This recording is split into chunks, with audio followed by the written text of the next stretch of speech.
On a cold autumn evening, Detective Adrian Cross sat alone in his quiet office, finishing the last of his paperwork.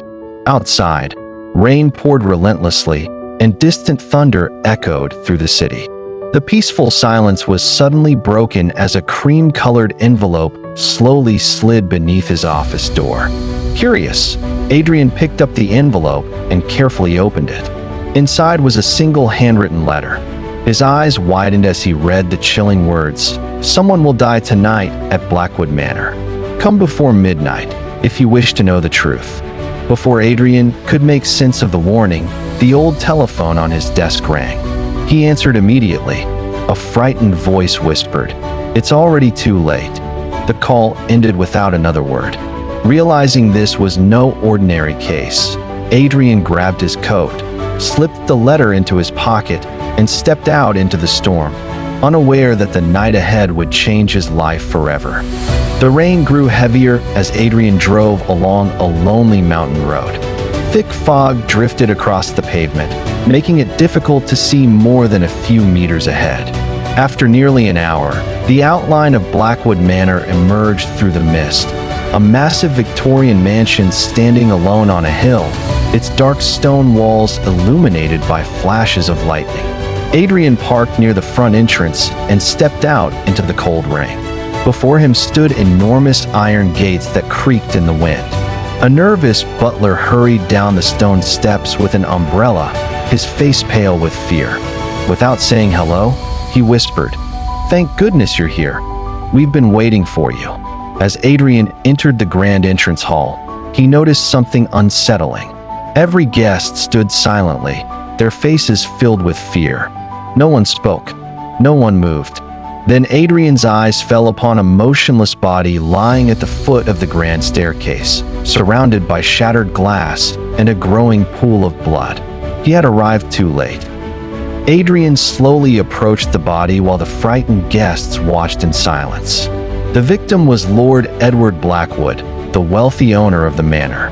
He was lying on his back at the foot of the staircase, his eyes frozen open.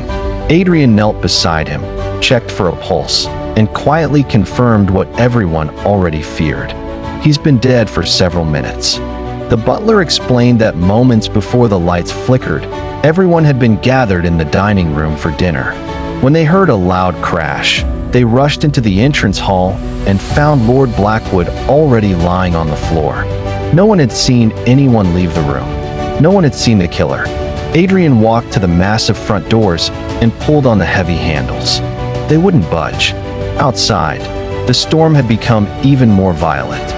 Fallen trees blocked the only road leading away from the manor, and the telephone lines had been torn down. Adrian turned back toward the guests and spoke calmly. "No one leaves this house until I find the murderer." Adrian gathered everyone in the manor's grand library. One by one, the guests introduced themselves. There was Lord Blackwood's ambitious nephew, his loyal housekeeper, his longtime business partner, the family lawyer, a famous author, a retired army colonel, the estate's head gardener, and the elderly butler. As Adrian studied their faces, he noticed something unsettling. None of them looked surprised by Lord Blackwood's death.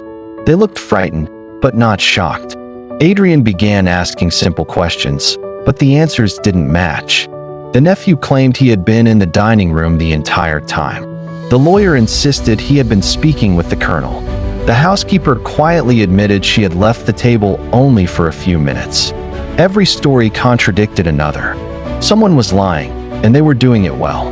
As the questioning came to an end, Adrian noticed a small muddy footprint on the polished wooden floor near the library window.